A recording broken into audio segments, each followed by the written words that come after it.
श्री गणेशाय नमः। शुभ मंगल हो हर कार्य, जो भी ले श्री गणेश का नाम। मंगल मूर्ति बनाए हैं, हर एक भगत का बिगड़ा काम। श्री गणेश जी, श्री गणेश जी, श्री गणेश जी, श्री गणेश जी, श्री गणेश जी, श्री गणेश जी, श्री गणेश जी, श्री गणेश जी।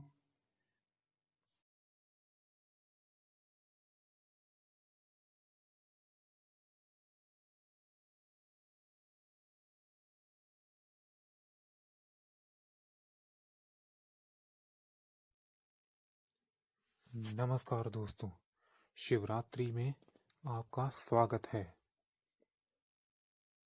आज से कुछ 39,03,118 वर्ष पूर्व, जब सतयुग का समय था,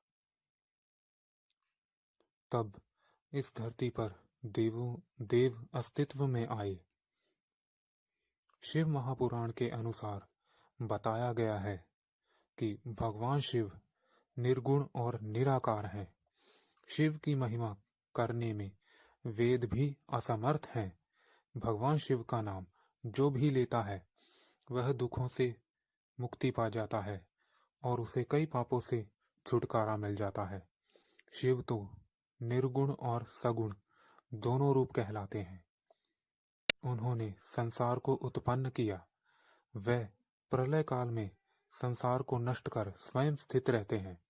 जो लोग शिवजी के कीर्तन से अपना संबंध बनाए रखते हैं, उसे सभी लोग बड़ा भाग्यवान समझते हैं। भगवान शिव का नाम लेने से भय से मुक्ति मिलती है और पवित्रता भी मिलती है। सब देवों में श्रेष्ठ भगवान शंकर, जिनके डमरू के नाद से कई बुरी शक्तियां खत्म होती हैं। शिव से योग, ध्यान, समाधि की रचना हुई। भगवान शिव शमशान के वासी भी हैं, जहां मनुष्य के जीवन का अंतिम स्थान होता है और भक्ति भाव से भस्म लगाने से अहंकार की समाप्ति होती है। शिव तांडव नृत्य से ही नृत्य की रचना हुई। भगवान शिव को महाकाल भी कहा जाता है और पशुपतिनाथ भी। वो भोलेनाथ भी हैं और गंगाधर भी। भूत प्रेत पिशाच आत्माओं के नाथ होने के कारण उन्हें भूतनाथ भी कहा जाता है। भगवान शिव अपने भक्तों से बहुत शीघ्र ही प्रसन्न हो जाते हैं। भगवान शिव ने ही निराकार रूप शब्द की रचना की और फिर महेश रूप में अवतार लेकर ब्रह्मा और विष्णु संग ओम का ध्यान किया, जिसे प्रणवाक्षर भी कहा जाता है। गले में वासुकी नाग होने के कारण भगवान शिव को नागेंद्र हाराय भी कहा जाता है। भगवान शिव का विवाह माता पार्वती से हुआ, जो आदिशक्ति जगदम्बा हैं। उन्होंने ही पहले प्रजापति दक्ष की पुत्री के रूप में सती के रूप में जन्म लिया और फिर हिमालय की पुत्री पार्वती के रूप में जन्म लिया। भगवान शिव के त्रिशूल को पिनाक कहा जाता है। एक समय ब्रह्मा, विष्णु और पार्वती ने भगवान शिव से इस प्रश्न को पूछा कि किस प्रकार के व्रत से आप भक्ति, भुक्ति, मुक्ति को देते हैं। इस पर भगवान शिव ने कहा, भुक्ति मुक्ति देने वाले मेरे अनेक व्रत हैं, परंतु उनमें से 10 मुख्य हैं। हे विष्णु, प्रत्येक अष्टमी को रात्रि को भोजन करना चाहिए और कालाष्टमी के दिन रात्रि को भोजन छोड़ देना चाहिए। शुक्ल पक्ष की एकादशी के दिन भी छोड़कर कृष्ण पक्ष की एकादशी के दिन मेरा पूजन कर रात्रि में भोजन करना चाहिए। शुक्ल पक्ष की त्रयोदशी के दिन रात्रि में भोजन कर लें और शिव व्रतधारियों को कृष्ण पक्ष की त्रयोदशी को कदापि भोजन नहीं करना चाहिए। दोनों पक्षों में सोमवार के दिन शिव व्रतधारी को रात्रि में भोजन करना चाहिए। शिव का पूजन, रुद्र जप, शिवालय में उपवास तथा काशी में मरने से सनातनी मुक्ति प्राप्त होती है। हे भगवान, पूर्वोक्त 4 बातों से शिवरात्रि का व्रत बड़ा बलवान माना गया है। माघ के कृष्ण पक्ष की त्रयोदशी में तथा रात्रि में व्याप्त होने वाली किसी और तिथि में से मिश्रित हो तो उसे ग्रहण करना चाहिए। ऐसा करने से कोटि हत्या का नाश हो जाता है। हे केशव, उस दिन बुद्धिमान को प्रातःकाल उठकर स्नान आदि नित्य कर्म से निवृत्त होकर शिवालय में जाकर विधि पूर्वक भगवान शिव को नमस्कार कर संकल्प करें। हे देव महादेव, हे देवों के देव महादेव, हे त्रिलोचन, हे नीलकंठ, आपको बारंबार नमस्कार है। मैं आपके शिवरात्रि के व्रत को करने की इच्छा करता हूँ।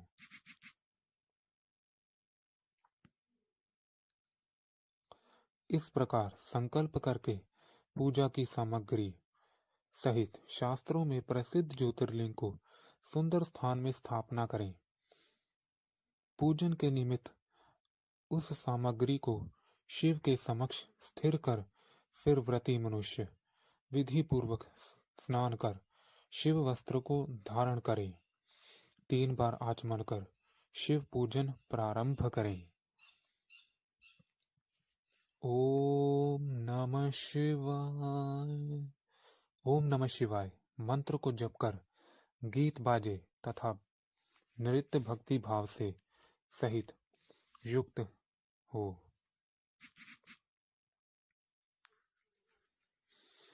पंडित पहले पहर में पूजन करें।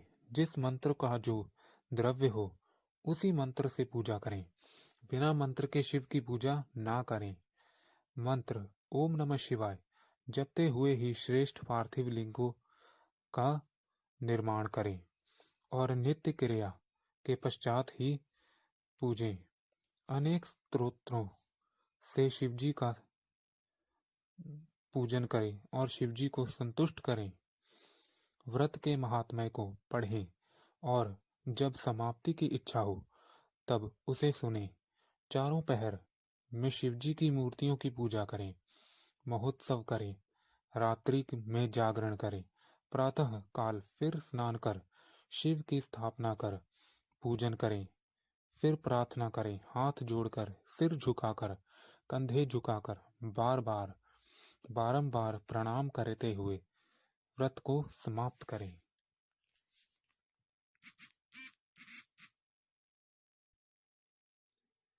नमस्कार दोस्तों, शिवरात्रि में आपका स्वागत है।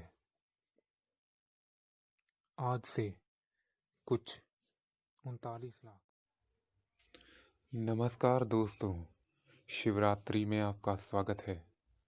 आज शिवरात्रि का पावन पर्व है। आज ही के दिन भगवान शंकर ने माता पार्वती के साथ विवाह किया था और आज चारों ओर आनंद छाया हुआ है और मंदिरों में भगवान शिव की पूजा अर्चना चल रही है। भगवान शिव और माता पार्वती की जोड़ी इस संसार की सबसे सुंदर जोड़ी है, क्योंकि भगवान शिव देवों के देव महादेव हैं और माता पार्वती आदि शक्ति जगदम्ब भवानी है, जिन्होंने इस सृष्टि की रचना की।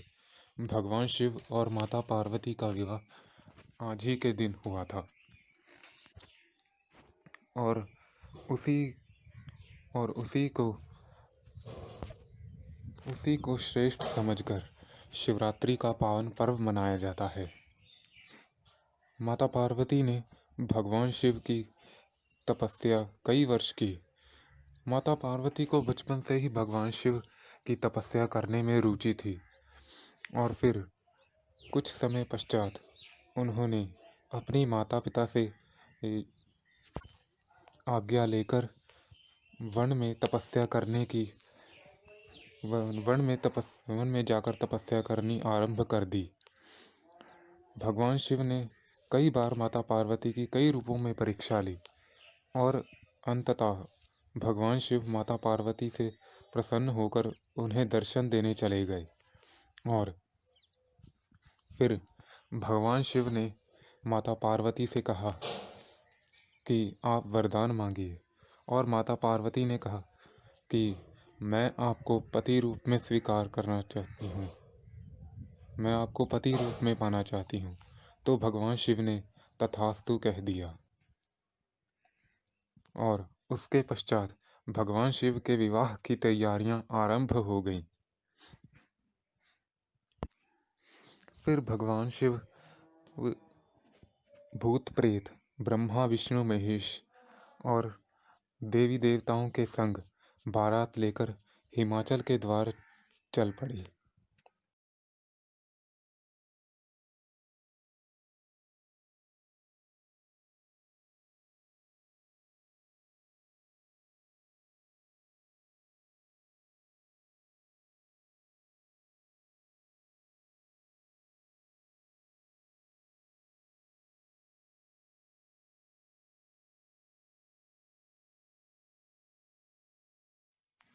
जय माता दी।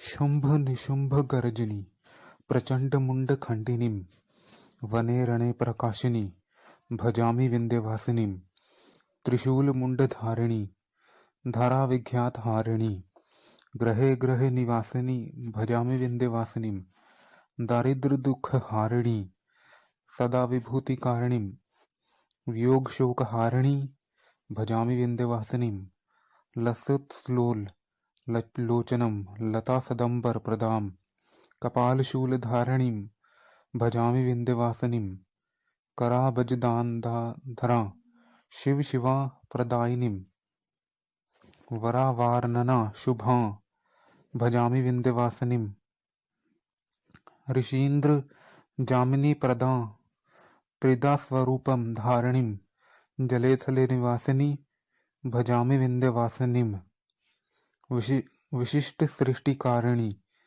विशाल रूप धारिणीं महोदरे विशालिनी भजामि विंध्यवासिनीं पुरंदरादि सेविता पुरांदीव शखंडिनीं विशुद्ध बुद्धि कारिणीं भजामि विंध्यवासिनीं।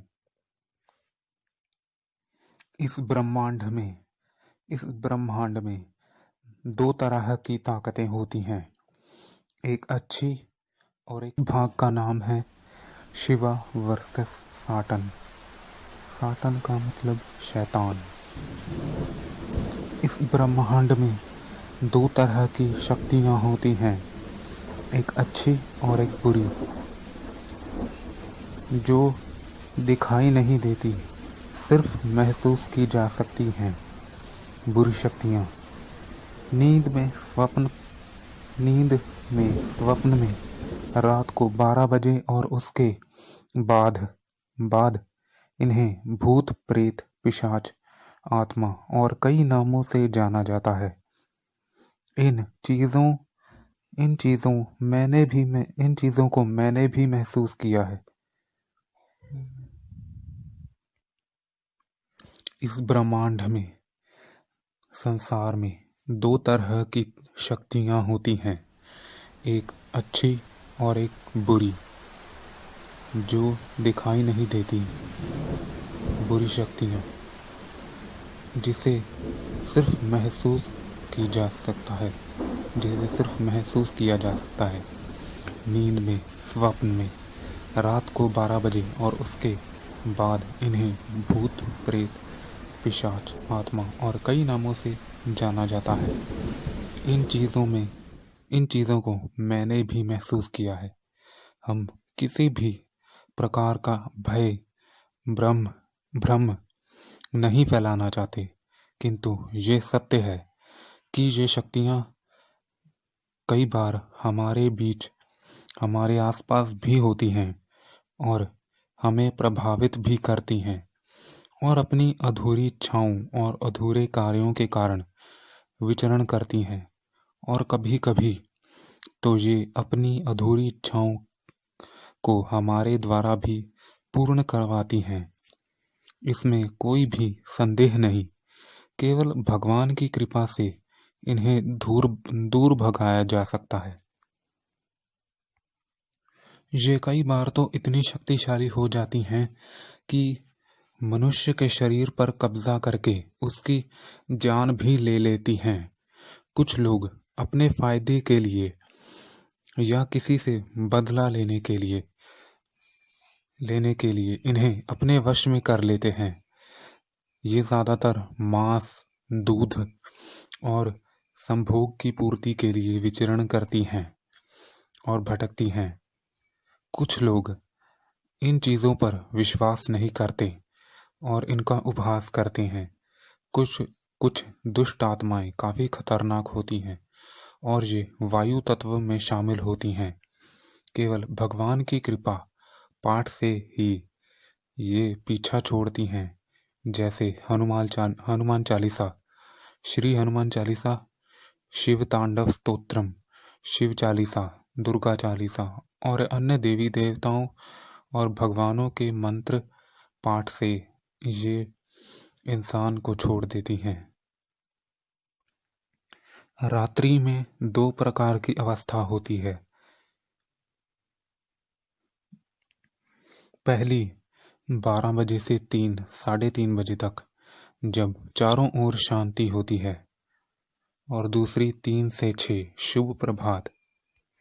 और जब कोई दुष्ट आत्मा हमारे शरीर पर हमला करती है या प्रवेश करने का प्रयास करती है, तब हमारा शरीर निढाल हो जाता है और कई बार तो ये हमें स्वप्न में भी, निद्रा में भी हम पर प्रयास करने का कोशिश करती हैं, हमारे साथ अनुचित कार्य करने का प्रयास करती हैं।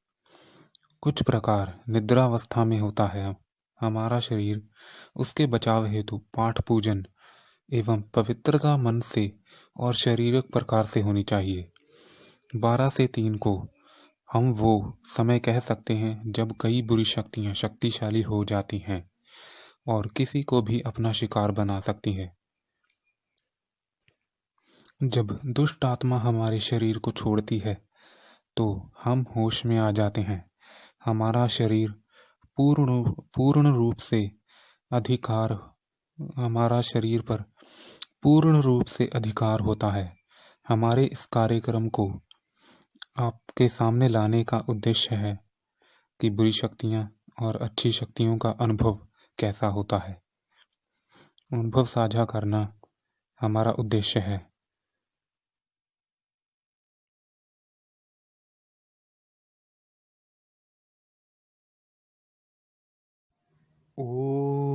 नमस्कार दोस्तों, शिवरात्रि में आपका स्वागत है। आज मैं राहुल कुमार आप सबको भगवान शिव और माता पार्वती की भक्तिमय प्रेम गाथा सुनाने जा रहा हूँ, जो मेरी जिंदगी की सबसे प्रभावित विषय है।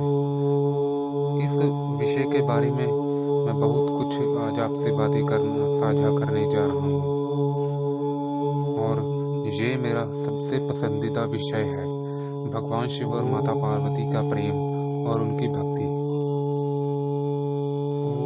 शिव पार्वती इस संसार की सबसे सुंदर जोड़ी और पति पत्नी की सर्वोच्च उदाहरण है, जहां माता पार्वती हर बार जन्म लेकर केवल भगवान शंकर के साथ विवाह करती हैं और शिव और शक्ति में कोई भी अंतर नहीं है।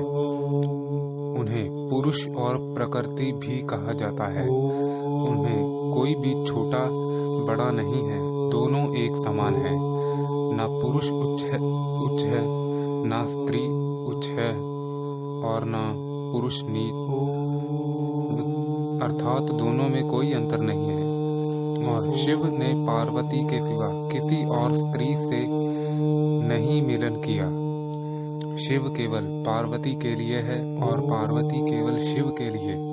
उन्हें अर्धनारीश्वर, शिव शिवा, ब्रह्मचारी ब्रह्मचारिणी, महाकाल महाकाली, मल्लिकार्जुन, उमा शंभु और कई नामों से जाना जाता है। शिव शक्ति ज्योति स्वरूप ईश्वर है। पुरुष और प्रकृति जिससे इस सृष्टि की रचना हुई है, उन शिव और शक्ति को मेरा कोटि कोटि प्रणाम है। जिस समय भगवान शिव और माता पार्वती का भव्य विवाह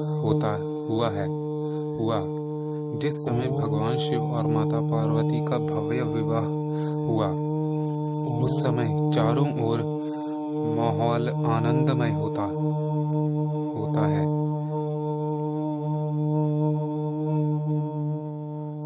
माता पार्वती भगवान शंकर की तपस्या कई वर्ष तक करने के पश्चात उन्हें भगवान शंकर से वरदान मांगा और भगवान शंकर से ये वरदान मांगा कि आप मुझे अपनी पत्नी के रूप में स्वीकार कीजिए। तो भगवान शंकर ने उन्हें तथास्तु कहकर ये वरदान दे दिया।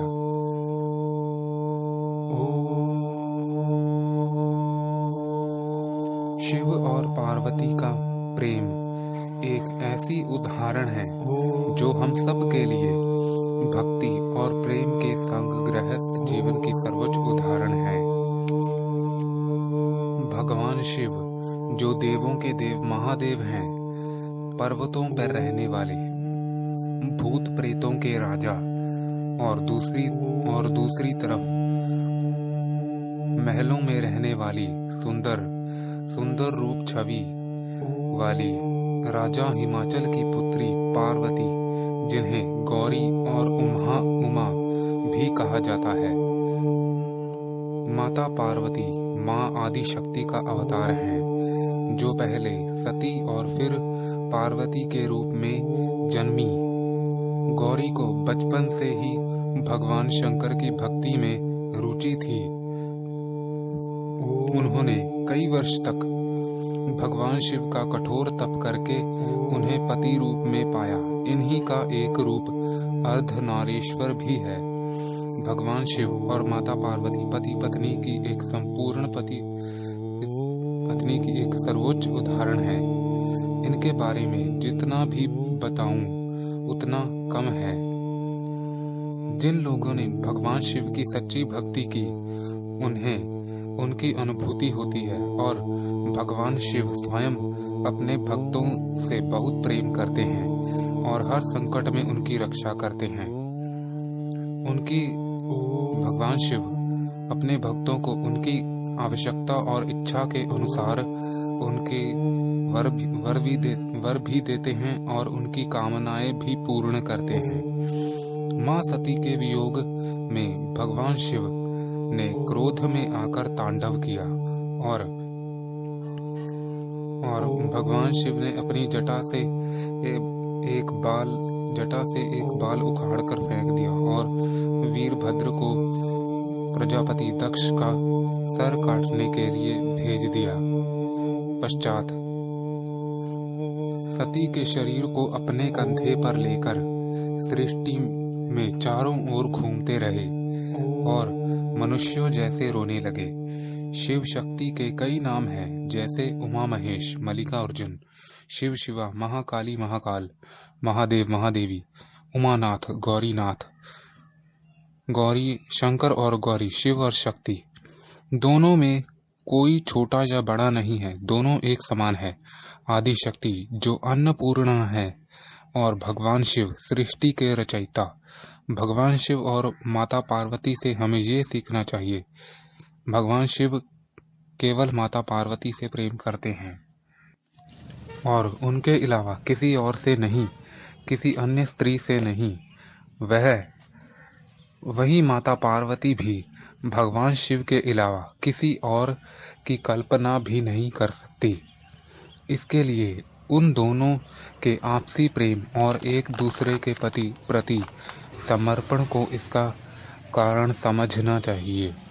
माता पार्वती ने भगवान शिव के बाहरी रूप को नहीं, अपितु भीतर की सुंदरता को पहचाना, और जहाँ शारीरिक प्रेम केवल पति पत्नी को कुछ क्षणों और प्रेमी प्रेमियों को कुछ क्षणों का आनंद देता है, वहीं सच्चा प्रेम वो है, सच्चे प्रेम और भक्ति में वो आनंद है जो किसी भी नशे से या किसी अन्य वस्तु से नहीं प्राप्त होता और कई समय तक रहता है।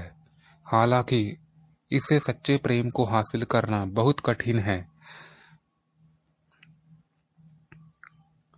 क्योंकि कई परीक्षाएं देनी पड़ती है, किंतु जो दे के कुछ ना मांगे वही तो सामान देने वाला प्रेम है, जिसमें किसी रंग रूप जाति वर्ण धन निर्धन का भेद नहीं, जिसका अर्थ है आपसी प्रेम और सेवा।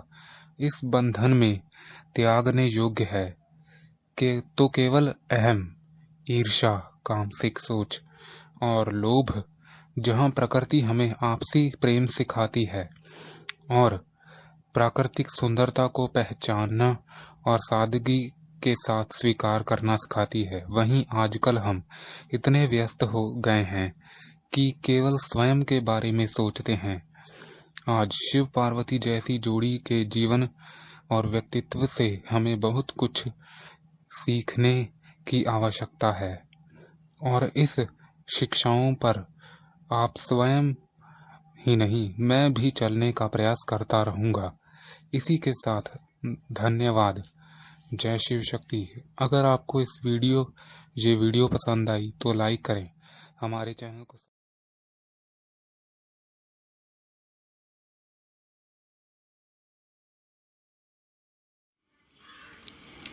नमस्कार दोस्तों, शिवरात्रि में आपका स्वागत है। आज मैं आपको भगवान शिव और नारायण के एक अवतार की कथा सुनाने जा रहा हूँ। जिस प्रकार माँ आदिशक्ति ने पार्वती, सरस्वती, लक्ष्मी और दुर्गा के रूप में अवतार लिया, उसी प्रकार भगवान विष्णु और शिव ने भी अवतार लिया। अरिष्टनेमि नामक एक धर्मात्मा राजा था, जो गंधमादन पर्वत पर तप करने के लिए गया। राजा इंद्र ने अपना दूत भेजकर उस राजा को अपने पास लाने के लिए कहा। राजा इंद्र के दूत ने राजा अरिष्टनेमि से कहा, हे राजन, मैं तुम्हें अपने साथ स्वर्ग ले जाने के लिए आया हूँ। राजा ने दूत से पूछा, मुझे उससे क्या लाभ हानि होगा? दूत ने कहा, हे राजन, स्वर्ग में आपको कई प्रकार के भोग भोगने को मिलेंगे।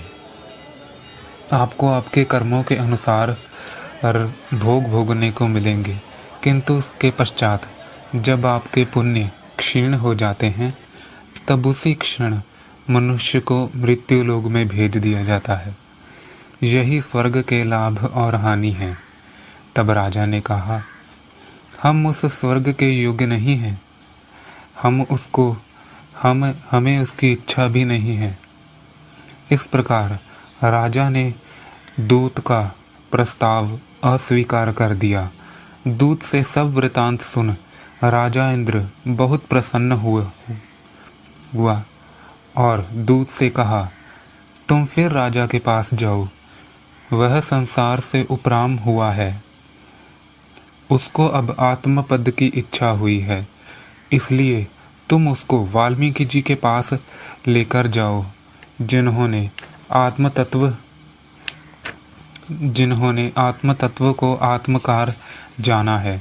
तुम राजा को वहां लेकर जाओ, मेरा यह संदेश देना कि महर्षि इस राजा को तत्वबोध का उपदेश करना, क्योंकि यह बोध का अधिकारी है।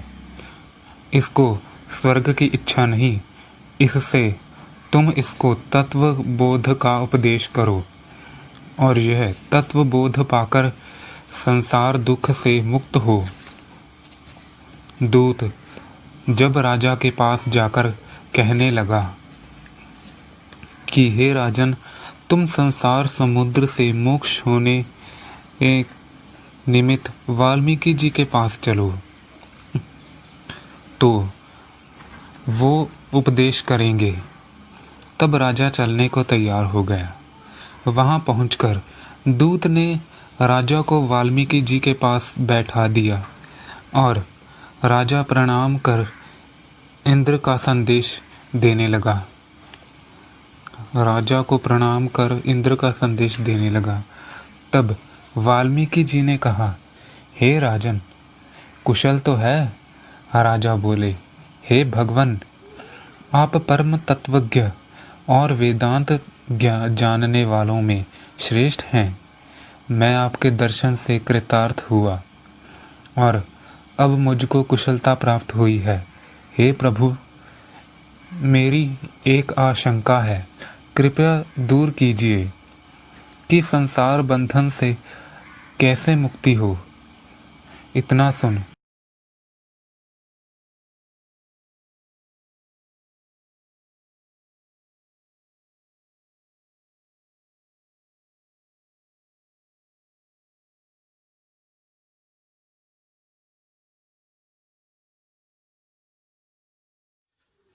नमस्कार दोस्तों, शिवरात्रि में आपका स्वागत है। आप सुन रहे हैं रामायण अध्याय।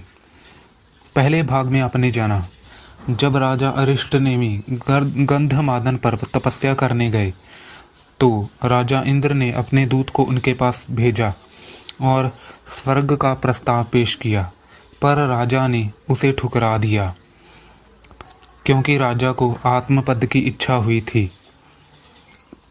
फिर यह जानकर राजा इंद्र ने फिर से अपने दूत को उनके पास भेजा और यह कहा कि राजा को आत्मपद की इच्छा हुई है, उन्हें ऋषि वाल्मीकि जी के पास भेजो।